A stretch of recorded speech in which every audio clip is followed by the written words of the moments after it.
What is going on, guys? Welcome back to another episode of the Young Rich Podcast. Today, once again, I will be solo dolo for today's episode.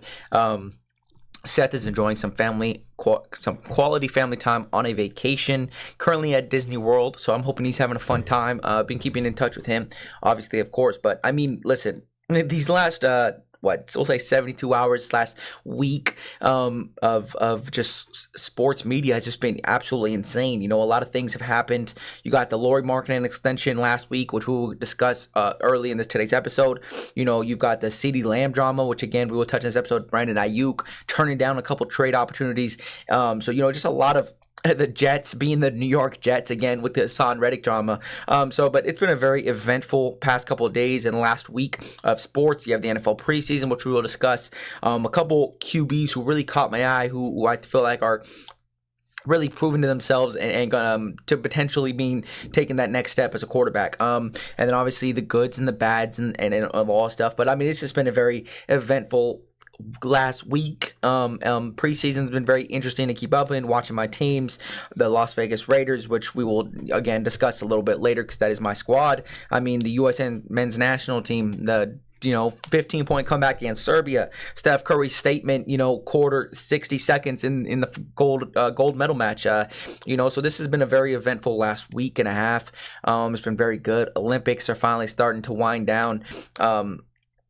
And it's been great, great to see Steph Curry finally get a gold medal. The last time possibly watching LeBron James, KD, Steph Curry all play for the Olympic team, and watch them play at possibly that high stakes of a basketball game, with the situations they have going on in their organizations. So, it's I can't express how I'm feeling at this current moment. It's mixed emotions, right? How we feel, seeing these older guys who have, we've watched them grow up and dominate the league and be such huge icons and faces in the NBA, winding down on their possible final runs in big situations, big stake games, right? Which is obviously something we don't want to see. But I mean, my Los Angeles Lakers, we haven't shaking anything up other than adding Dalton Connect, so it's kind of basically the same roster we're going into next season. Obviously, we've heard a lot of trade rumors, and then you got Steph Curry. You just lost Klay Thompson. Draymond Green is doing Draymond Green-like things, getting suspended, punching people in the face. You bring in some pieces, so Steve Kerr, he's been in the league for a long time. He's getting older, so there's a lot of things going on. And then the Suns, I mean, the three-headed demon they have, has not been panning out the way they would have liked it to. So it's just to see these type of players, get a run like this, and this could possibly, thinking about the idea that this could possibly be their last high stakes game that means something, is just sad to think of, right? It's bittersweet because you appreciate what you did watch, and then people who like me, I still hate on KD. I respect KD a lot more after this Olympics run, just his attitude and the way he was as a player and how he defended some of his teammates, and he just embraced, LeBron and Steph Curry, after everything that they've been through going against each other, competing against one another, So it's a love-hate thing for sure. I mean, happy for guys like Drew Holiday, Derek White to finally get a gold medal, and to be a part of something like that. Tyrese Halliburton, tweet of the day. When you do nothing in the group project, but you still get an A. Like he's loving it. He's enjoying life, and it's great to see a group of guys come together like that and really perform.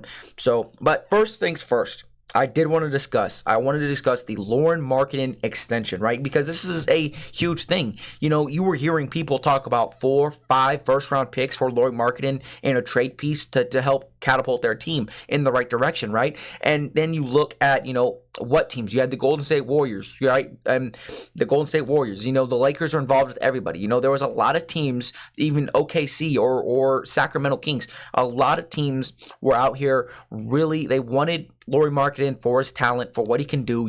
His contract was so team-friendly, what he was making around $18 million for what he was doing, and he was one of the best catch and shoot shooters in the NBA, right? He was playing at all-star level and all-pro level. He's a very dominant player. We've seen that, right? 7-foot sharpshooter who finally got his groove. And, him re-signing his contract, right? It not only sets what's coming next for Danny Ainge and this team, right? But it kind of, because listen, he signed his extension after the required 6 months to be able to be eligible to be traded at the NBA trade deadline. So him not being a trade candidate, trade deadline candidate up in this upcoming trade deadline says a lot, right? You have Lauri Markkanen for a year, right? So what do you, I mean, listen, the Utah Jazz, I just looked at, their win totals at 25 and a half games, right? 24 and a half games. So you're not expected to be a competitive team. Lauri Markkanen, he seems to want to be a building block in Utah. He wants to be a part of that, right?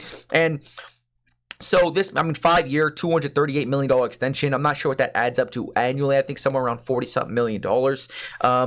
First year will be $42 million, right? Last 3 years, $49.7 million, right? I mean, that's a huge increase from $18 million to $42 million generational, which is, I'm happy for him to see that,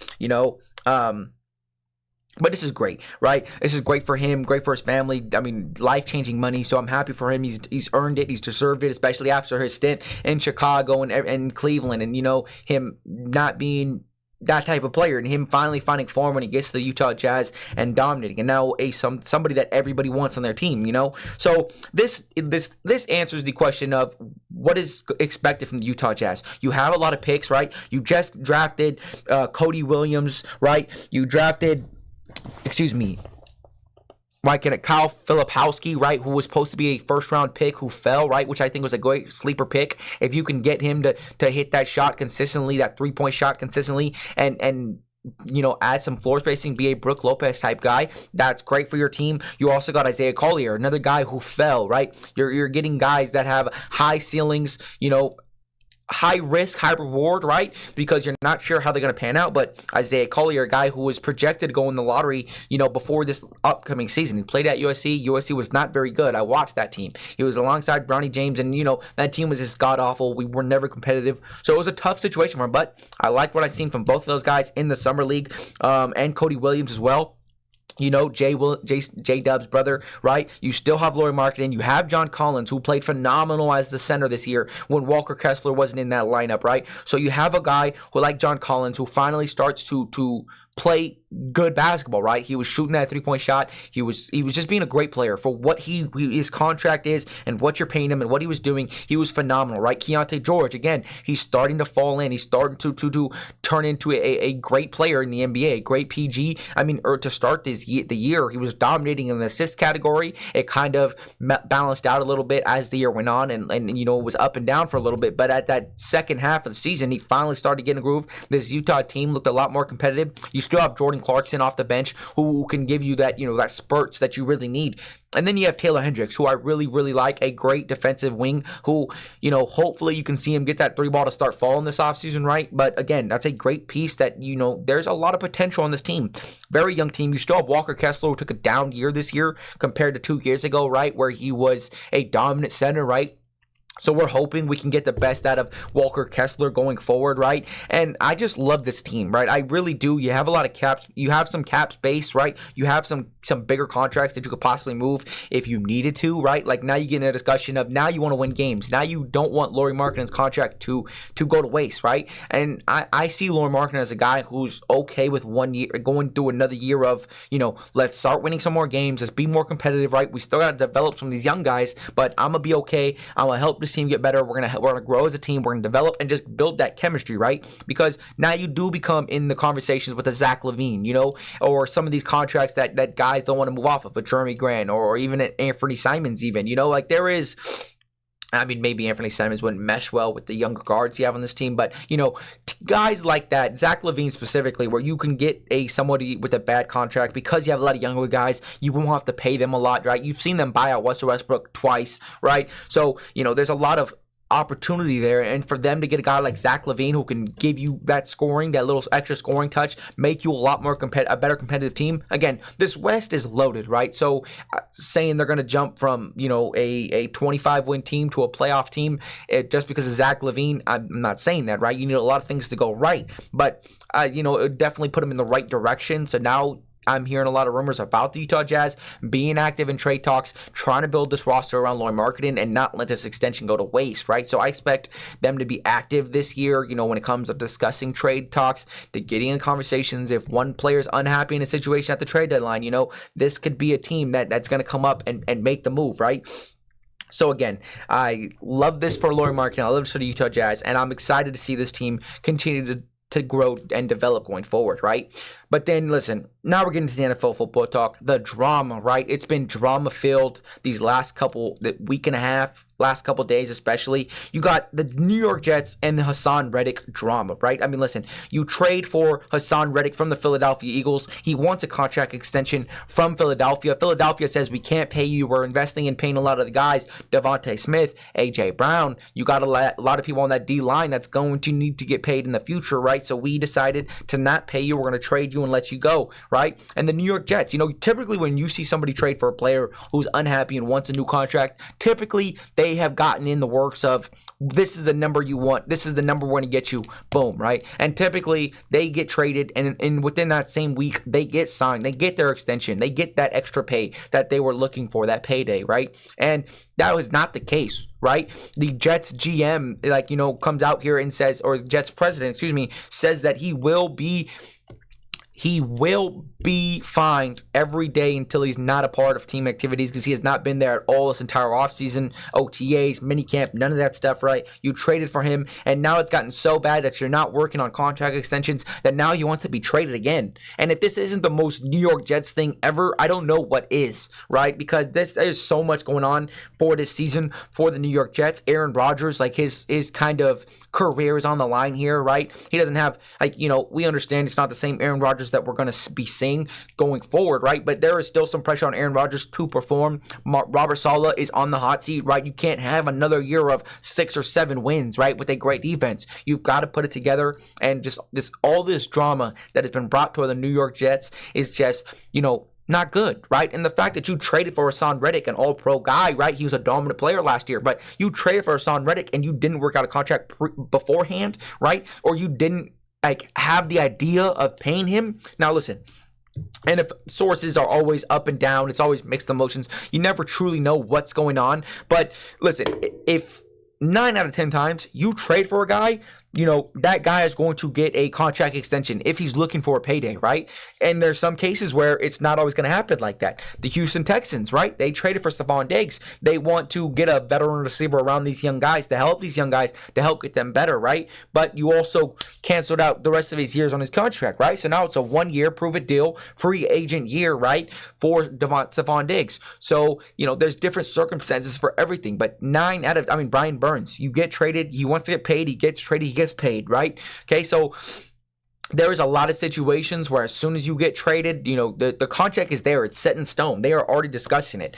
Brandon Aiyuk, he's already been offered $32 million by the New England Patriots, right? So and he turned it down, right? So it's the most New York Jets thing possible. There has been so many questions about how serious they are as a team, what are their expectations, how poorly run they are as an organization. And, we've seen that throughout the years, but this tops it all off. This is probably the worst New York Jets thing I've heard in a long time, in my lifetime at least. I've heard a lot of bad stuff, but me being around, this has got to be one of the most embarrassing things to experience for an organization, because again, you invested draft capital in bringing them over here, right? And you've already invested draft capital in bringing Aaron Rodgers over here, right? So you're wasting future picks to help this team now, and now he's over here requesting a trade again, right? Which he has already said, we are not going to trade you. You are going to continue to get fined until you start showing up. So I expect him at 1.2 show up, because I've heard some of these fines be absolutely crazy. Chris Jones, I've heard the fines were in total of all the days he missed, I think it was about $1 million that he could have had. So I don't know the exact numbers that he's getting fined, right? But we'll definitely see. And it's just, man, this is just so unfortunate. Hassan Reddick, I don't know whose fault it is really, because I don't know what sources to trust, right? But from what I've heard is the Jets basically traded for Hassan Reddick without agreeing on a future deal, right? They expected him to play on that contract that he already is on, right? Which 9 out of 10 times, guys don't want that, Tyreek Hill is a good example. He was getting paid the highest receiver in the NFL in his first contract, and now he wants to up his contract after some of these other guys are making just as much or more money than him, right? So that's just the way the NFL is. Everybody's chasing a payday, right? And Hassan Reddick is still chasing another one, unfortunately. So we'll definitely keep our eyes out to see how this all pans out. But this is just, again, the most New York Jets thing possible. And I'm praying for you Jets fans, because I know this can't be easy, right? But then discussing them a little bit already. Brandon Aiyuk. Right? Brandon Aiyuk is another name who, again, you've already seen he's turned down the trade to Cleveland. He said no to New England, right? And listen, New England offered him $32.5 million. He said no. He didn't want to go out there, right? They're going to give San Francisco the draft compensation that they wanted, right? Which, again, I think is for them is what they could have needed, right? You didn't know what you can get the quarterback. Okay, sure, fair enough. Boom. Right, but then Brandon Aiyuk says no to Cleveland, right? He does want to go to Cleveland. And the trade looked to be Amari Cooper, a second and a fifth, right? Which is great draft competition. I think Amari Cooper can very well fit this system with Kyle Shanahan, just on how humble and how team friendly he is. He's a great team player. He's a great player. He's not gonna ask for extra catches. He's not gonna get upset when the ball's not coming his way. He's gonna wait his turn and make every opportunity count, which is what he's done his entire career. Phenomenal player that could have been playing in San Francisco. Arguably could be fitting in that system better than Brandon Aiyuk because he wouldn't demand as much touches or me, I need more balls, So, and he's going to give you great production as well. So this, to me, would have been a great pick because I think Amari Cooper is still underrated. This would have been a great trade, right? I think you wouldn't have really lost a step on offense, right? I'm sure Brandon Aiyuk is a lot more explosive player and probably more, better because he gets more volume touches and stuff like that. But again, Amari Cooper would have been a great receiver in that situation. Obviously, he denies that trade. So now you're looking at it's either he's going to Pittsburgh or maybe he tries to open up that Washington Commanders discussion again, right? But again, Pittsburgh's another place that he's been dying to go to, whether it's because Mike Tomlin, Justin Fields, Russell Wilson, whatever it is, right? He's been dying to go there. And, again, I wouldn't really like that situation for him because even in the last couple years of Big Ben's career, the offense was the weakest part of this team. And it's been that way this entire last, 5 or 6 years? This offense really needs a boost, and he could give them that boost alongside George Pickens and Najee Harris and Jalen Warren, right? But you need, a offensive-minded coach to really help you get there. Like if you look at Tom Brady, his numbers were never screaming crazy, but the couple years he had Brandon Moss,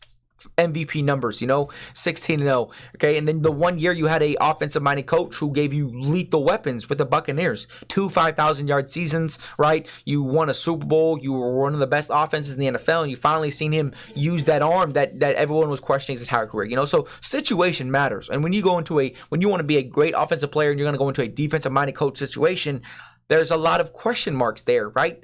Because there's not much attention to detail on the offense. You need a good OC. You need someone who's going to call good plays. You need someone who's going to, get the weapons around you. And if I'm Brandon Aiyuk, I'm not drooling at that situation. Cleveland would have fit me better, because there's weapons around you. You have a good run game. You have good O-line. You have a great defense, So I'm not sure I would obviously love to see him play for the Commanders. I would absolutely love it. Play alongside his old college teammate. Go to a program, an organization like Washington that he can help them grow and get better as a team and make them a competitive team, especially in the weak NFC, right? So again, that's a situation that I wouldn't mind being opened up again, right? But even Amari Cooper in this whole situation, he said, I wouldn't mind being traded to San Francisco. He said it on Instagram story, which to me, it just shows that he understands the opportunity if he went to San Francisco. He knows how great Kyle Shanahan is. He knows Brock Purdy's a better quarterback than Deshaun Watson at his current moment, right? And he knows he could fill Brandon Aiyuk's shoes just as good, just as effective, right? I'm not saying he's the same talent, but Amari Cooper has gotten to the point in this league where he's the most unselfish player I've ever seen in this league, right? Everything is about the team. He doesn't yap when he wants the ball. He doesn't talk trash. He comes in, he works hard, and he's great at what he does, right? And people underappreciate what Amari Cooper can do and what he can be. I would have loved if he would have stayed in Oakland, right, when we were still there. Imagine him and Henry Ruggs together once we got that pairing together, right? It would have been great. He would have been that guy that could have helped Henry Ruggs get open. And at that time, we still had Darren Waller and Josh Jacobs. John Gruden obviously traded him away because he had to build his own team, right? But I would have loved to have him here, and I think he's underappreciated in this league. I think for what he does and how great of a team player he is, more teams should want Amari Cooper. The Browns do want Amari Cooper. That's why they gave him a little extra payday. They increased his pay to show him how much we appreciate you, right? He didn't ask for it. They offered it. They said, hey, we want to make you happier. You've been great for us. You've caused no problems. You're a great team player. Boom. Let me upgrade your pay. And that's exactly what they did. Okay? So I would love that situation for Amari Cooper. And then getting into the next trade discussion, right? Multiple trade discussions on one episode, man. Who would have thought? But CeeDee Lamb, right? CeeDee Lamb, again, if you haven't already, CeeDee Lamb says if he's not going to be paid at least $30 million a year, he wants to be traded, right? He has set the bar pretty low and after he said $30 million at least is what he wants, right? Set the bar pretty low. Jerry Jones has said multiple times on multiple interviews that he is not in a hurry to come out here and pay get his contract done, right? He said he's not in a hurry to get his contract finished. He said it multiple times on multiple different interviews, post-game, pre-game, caught him walking down the street. Like, it has not been pretty in Dallas, right? You already have issues with Dak Prescott and his hard cap that possibly could hit next year. If Dak Prescott doesn't prove he could contend for a Super Bowl this year, right? And then you have Micah Parsons, who wants to be the highest paid non-quarterback in the NFL, right? So he's just waiting for CeeDee to stamp that number and then jump on top of that, right? So it is a tough situation for CeeDee Lamb because CeeDee Lamb responds on Instagram, on Twitter, X, nowadays is what it is, X, lol, right? Just laugh out loud, LOL, right? Which is... I feel so bad for CeeDee Lamb because he has done nothing but go in there and work, and he's gotten better year after year after year after year, right? And this year he has an all-pro year, is regarded as a top 3 wide receiver in the NFL, right? He is a high-volume guy, right? And he benefits from being the only receiver in this team, right? But you have to respect what he can do. You know, he can take any catch and turn it into a 60-yard touchdown. His run after catch is elite in this league. His route running has definitely continued to get better. I still think he's more of a draw him up guy and get the ball in his hands, and he can do it, right? But he's been phenomenal for this team. He hasn't caused no problems. He's shown the urge that he wants to win. You know, you've seen him kind of get upset with Dak Prescott in the playoffs last year when stuff wasn't going right, you know, and he was missing throws early on. You know, he was getting in his ear to, you know, tell him he's got to be better from what we see. We think that's what he was saying, right? We hope that's what he was saying. But CeeDee Lamb has came in, has worked from day one, right? Has filled the shoes of Dez Bryant and Michael Irvin and been in those conversations as a great Cowboys receiver, right? And if Jerry Jones so much loves him, pay the guy. You know what I'm saying? Because he has already set the bar to where I will take $30 million, which would put him at like what?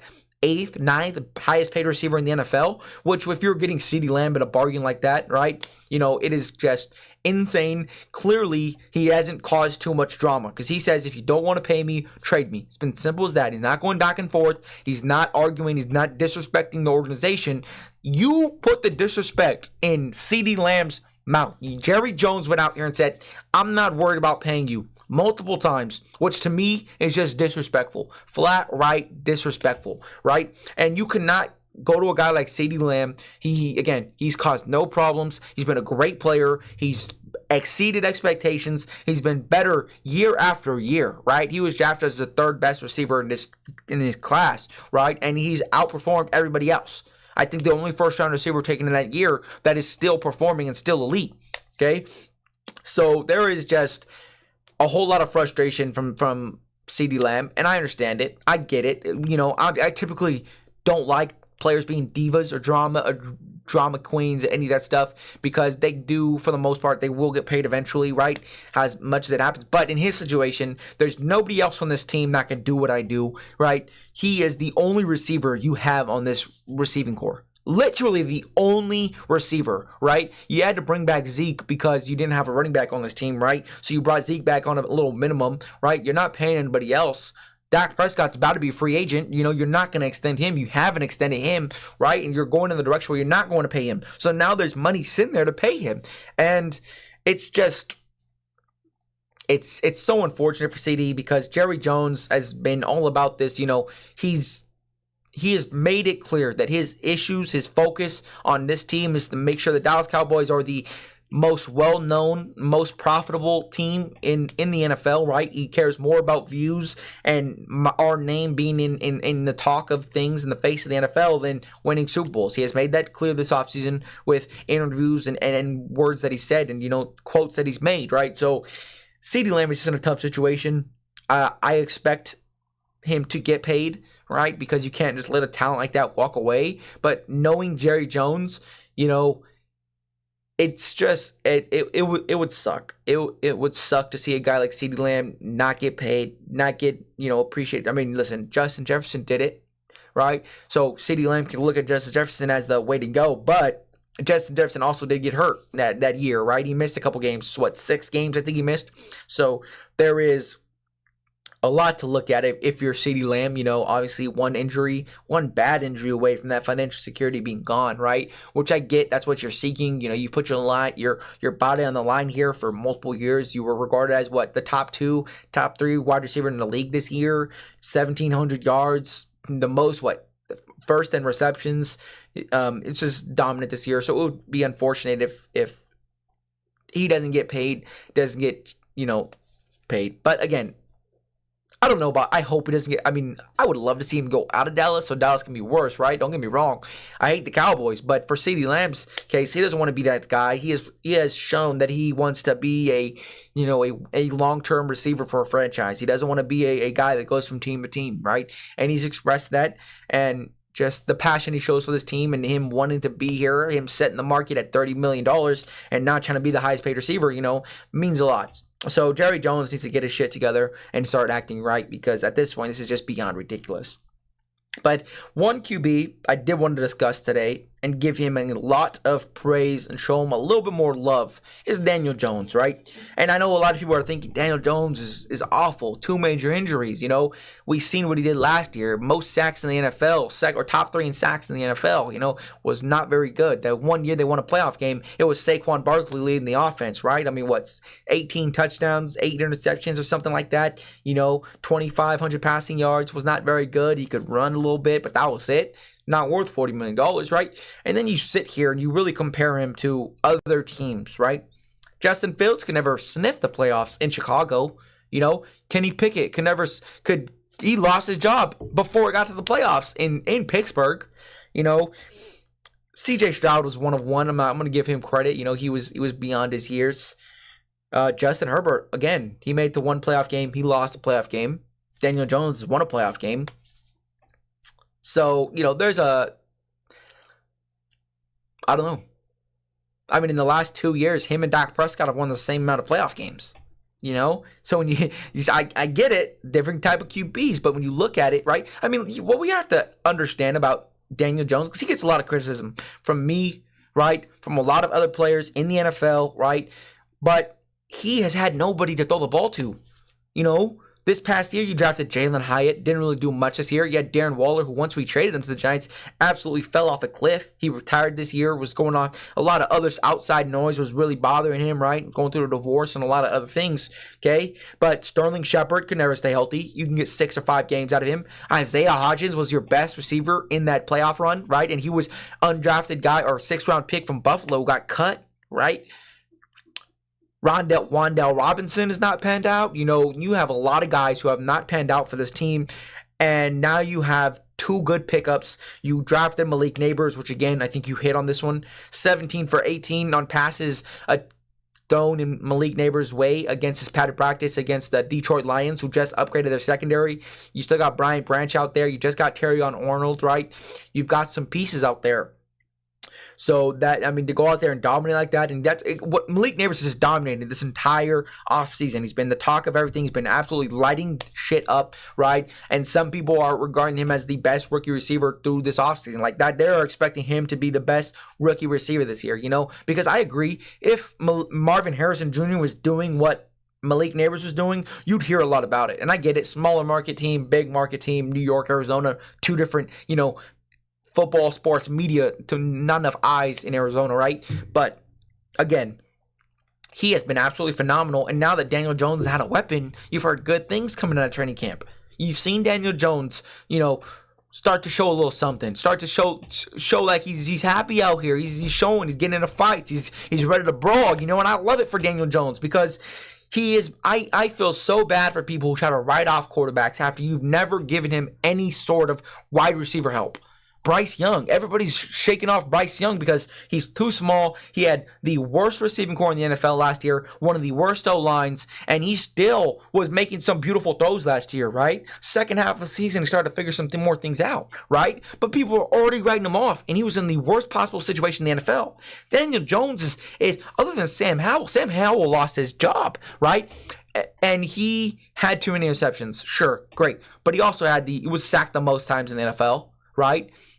Which doesn't help. You didn't have a very consistent run game out of Brian Thomas Jr.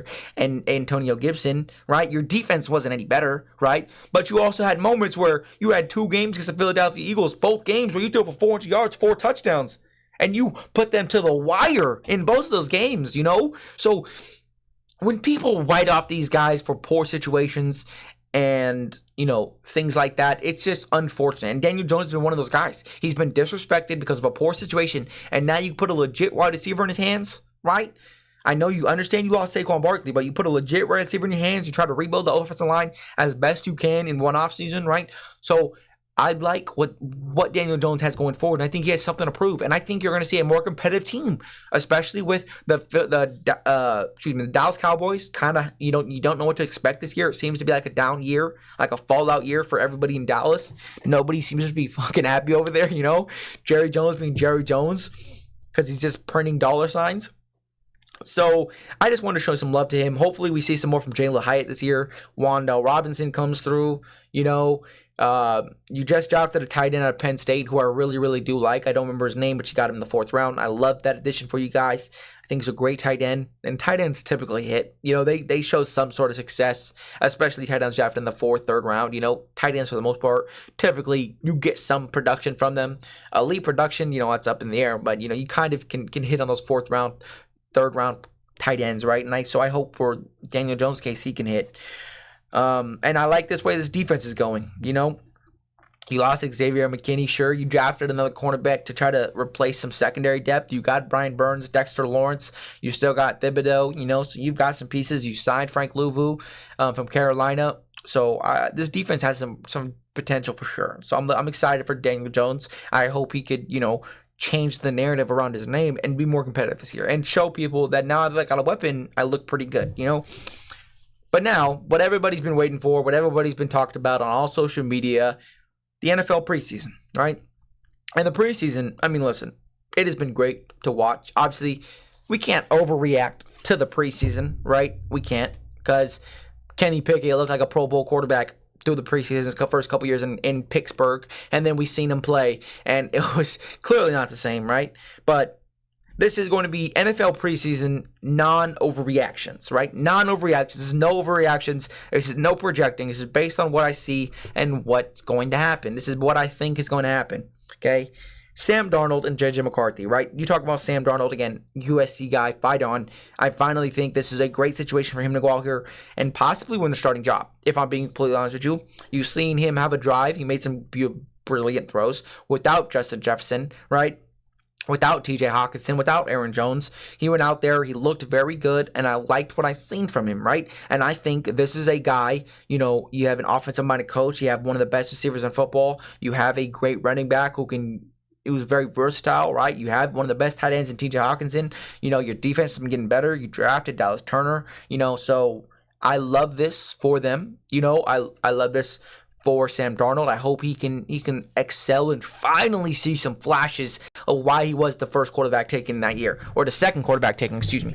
Baker was number 1, okay?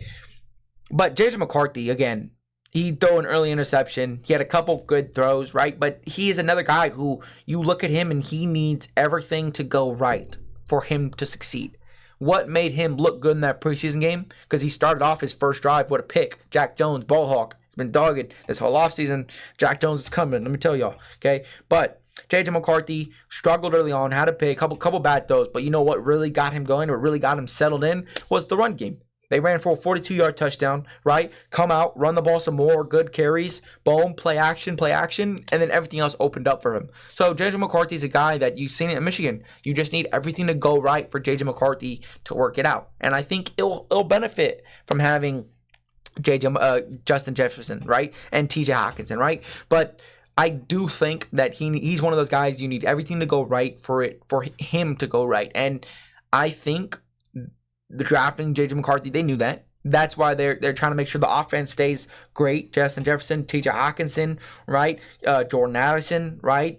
Who wasn't out there today, So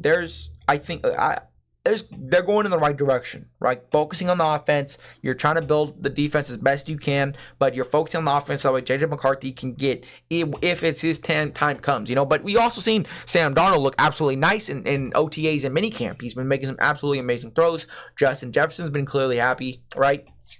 So we'll definitely see. And then the talk of the town, Caleb Williams, right? Couple incompletions, 56 completion percentage, which people are going to look at and be like, whoa, what is that? Don't look at the box score, right? You had a drop pass from Cole Kmet. You had one pass where you were rolling out right, and you just try to give him a shot in the corner of the end zone. Was an incomplete pass. Oh, well. DJ Moore, tough catch, great ball. Just couldn't come down with it, right? That's okay. It happens. 3 incompletions. And then the other incompletion was him just trying to avoid a sack, right? So the completion percentage lies to you a little bit because, again, he only played limited snaps, limited passes, and stuff like that happens. But one thing that I got from this game is that Caleb Williams is going to be perfectly fine.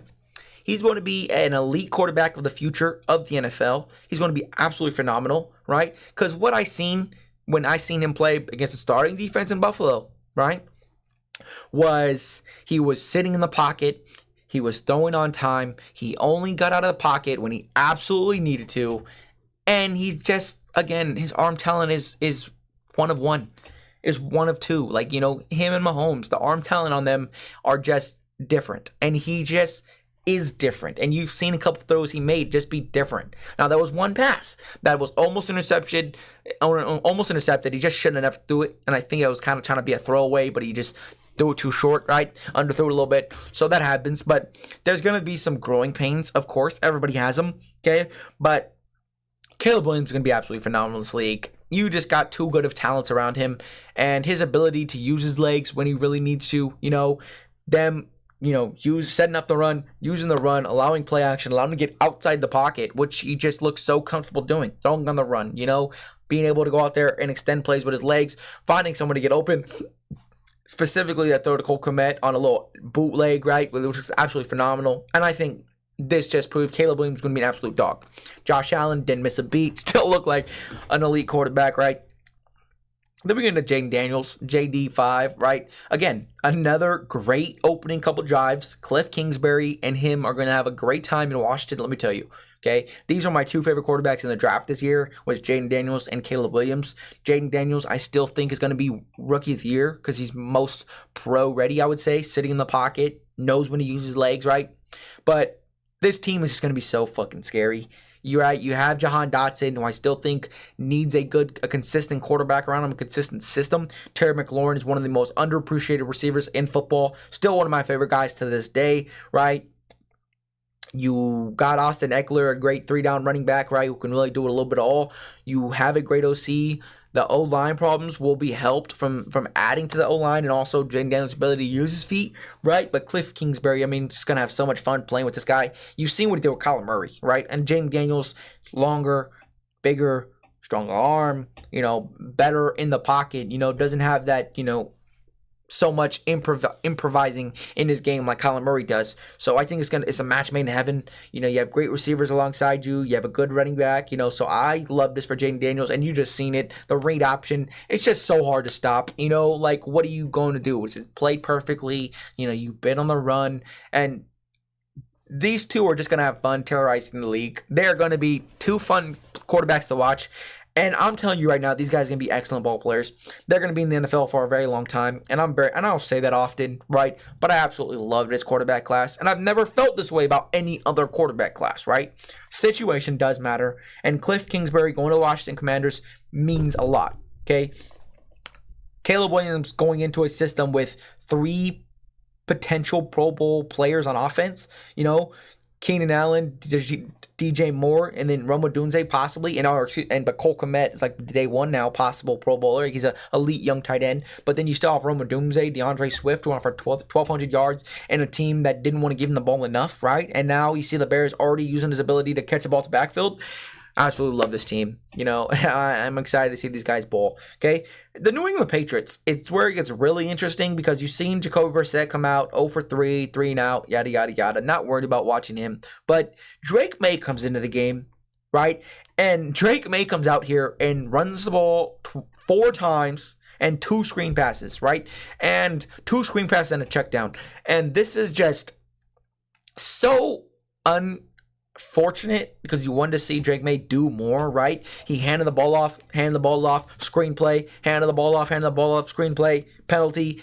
All right, 3rd and 20, got to hit check down because the pressure's coming and now he's going to get the ball out, right? So you didn't see much from him. But as soon as, and to me, it looked like they didn't want to hurt him. They didn't want him to go out there and mess up and, hurt his like mental. They wanted him to be okay, emotionally okay after going into a preseason game like that, because clearly he was not ready. Right? It looked like that way. It was apparent that you didn't want to see him do anything else other than just hit the little check downs and just see him get out there, right? Which is, I don't know how to feel about that. Because as soon as Bailey Zappi comes in, and I get it, Bailey Zappi's been in New England for a couple years now. That's why they drafted him. He's had a couple games where he started, where he's played, where he's won some games, right?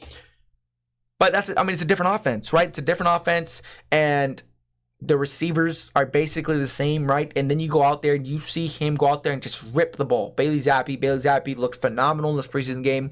He was with the receivers that he had. Jalen Polk was kind of making a name for himself, okay? Bailey Zappi goes out there, looks electric, right? Like to say in the preseason, yes, but he looks electric. And then you get Joe Milton, this guy who everyone's saying is better than Drake May in minicamp, and he's looking better, right? And we get it. Big arm, fast, dual threat guy, 6'4".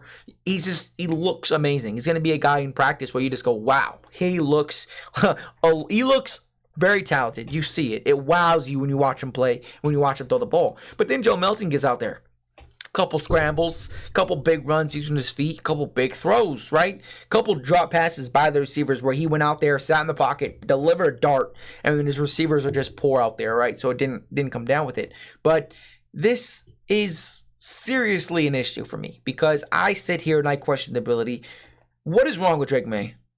Right? Because you see him, this is supposed to be the project guy. You don't want him to start right away. You want him to learn. But it looks like you have more faith in your 6th-round pick out of Tennessee, Joe Milton, than you do in Drake May, right? Because everybody else, except for Drake May, was really able to throw the ball around a little bit. See what he's got. Let's see how he feels. Let's see how he feels in NFL action, right? And to see Drake May be the only guy that didn't get that type of option and didn't get that type of opportunity, it just makes me wonder, what is wrong with Drake May? Like, how bad? Is it because Drake May is that bad? Or like, you know what I'm saying? Or are we building him up? Or are we just saving him for the next couple games? I don't know how to feel, right? But I would definitely be worried if I was a New England Patriots fan, right? This is kind of giving me Brock Purdy, Trey Lance vibes. You get a number 3 overall pick, you get a quarterback, and then you get a guy in the 6th round that looks better. That's starting to wow people over, right? Again, it's preseason and minicamp, so let's not overreact when it comes to Joe Milton. It looks like the guy, right? But it kind of seems like the same type of vibes. You have a 6th-round pick competing with the 3rd overall pick, so there's a lot to think of and a lot to consider when you're discussing the New England Patriots at this current moment, especially after the first week. Gerard Mayo, I'm not sure what you're doing, but keep doing you. Okay, and then we're going to get on to Michael Penix. Again, great player. 3rd favorite quarterback in his NFL draft. Could have argued just because of his ability. He's older, he's been banged up a little bit. That's why he's 3rd behind JD5. But he just looked good. He was making some great throws. A little wild at times, right? A couple overthrows. But he looked good. He went out there. He was slinging the ball against Miami. He was getting his young guys involved. He scored a couple touchdowns, right? And I could only imagine if he was playing with Darnell Mooney, Rondale Moore, Kyle Pitts, and Drake London, I could only imagine how good these guys would look, and Bijan and Algier, right? Because he looked ready, and he's been wowing people in minicamp. They've said he looked phenomenal in minicamp and OTAs, and Kirk Cousins is still working his way back in. His first practice was like a couple weeks ago, I believe.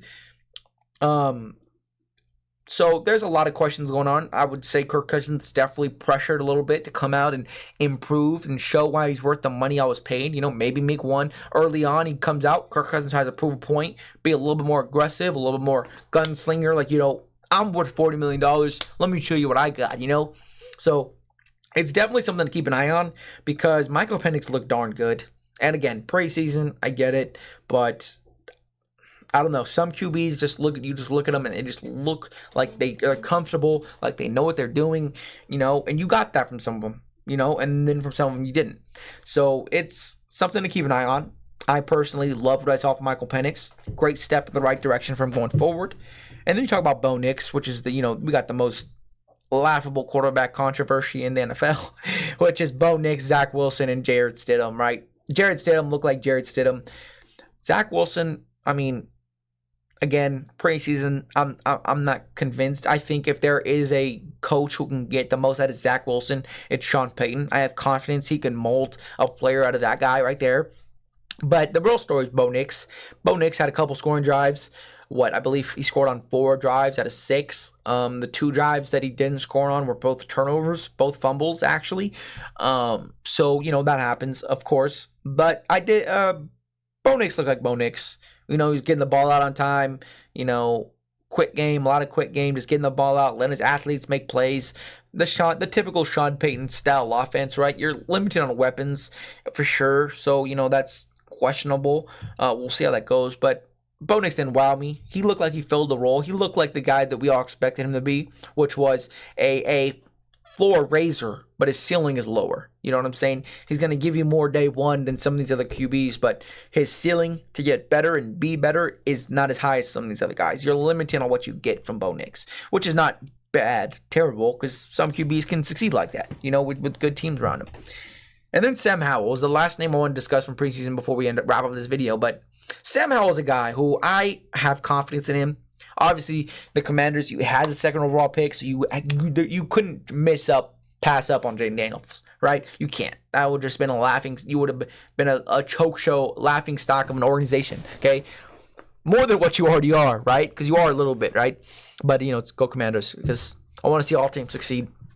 But so you're in a situation where you have to trade away Sam Howell because he showed some flashes. A lot of interceptions, sure. Top 5 in passing yards, and he missed the last 2 games. But you also had one of the worst O-lines in football.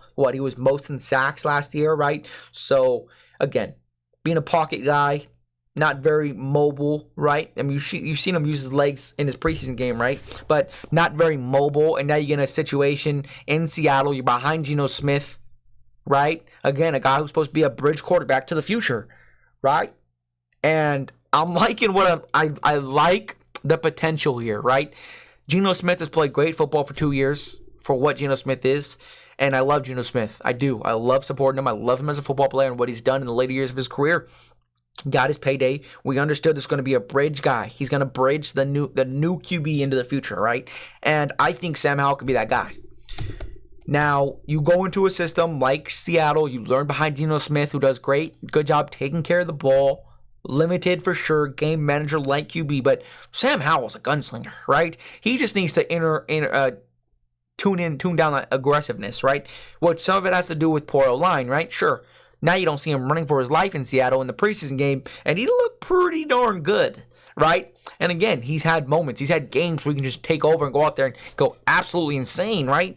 So I do like Sam Howell, the potential here in Seattle, right? Because there's a legitimate chance you can be the starter. You can roll in later in the season. Geno Smith gets hurt for a couple games, whatever, and you jump in there and you could prove why you're there. You will be in a solid receiver room. Jackson Smith and Njigba, Tyler Lockett, DK Metcalf, right?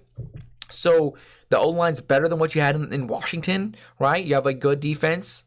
So I would like this opportunity for Sam Howell, right? If it gets to that. If Geno Smith, still plays at a come-to-earth level. He kind of came down from that year that he led the Seattle to the playoffs, right? So I would love this for Sam Howell. You learn, you get on this new offense, you get these new players, these new playmakers, different style, better situation for you to succeed, right?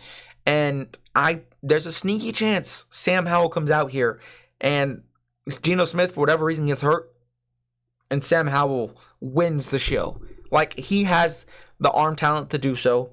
And I think putting him in a system where he doesn't have to throw the ball 50 times a game, 400 yards, 400 touchdowns, 4 touchdowns a game to win, he's pretty darn happy, right? Okay, because we've seen a lot of games like that last year in Washington where if he didn't put up 400 yards, 4 touchdowns, they lost because their defense was so god-awful, right? So, again, I have not a lot. We'll go a lot of interest. We'll go with the word interest. I have a lot of interest in Sam Howell taking over this, being the starting quarterback for Seattle by the end of the year and shining. I have some interest in that narrative being true, right? And I would love to see it personally, okay? But let me know your thoughts in the comments. DM me, text me, TikTok, whatever.